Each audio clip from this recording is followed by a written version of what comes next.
অসাম্প্রদায়িক বাংলাদেশ বিনির্মাণের জন্য গণতন্ত্র এবং নিজেদের মৌলিক অধিকার সমুন্নত রাখার জন্য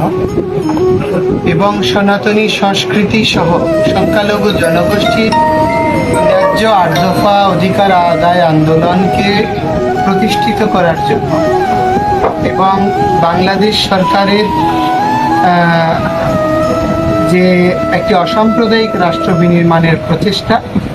সেই প্রচেষ্টাকে ত্বরান্বিত করার জন্য সমস্ত সনাতনী জনগোষ্ঠী, সংখ্যালঘু জনগোষ্ঠীর কাছে অনুরোধ, আপনারা 22শে নভেম্বর শুক্রবার আপনার রংপুর জেলা স্কুল মাঠে সমাবেশে বিকাল 2 ঘটিকায় দলে দলে যোগদান করুন। আমরা আসছি, নিশ্চয়ই আপনারাও আসবেন।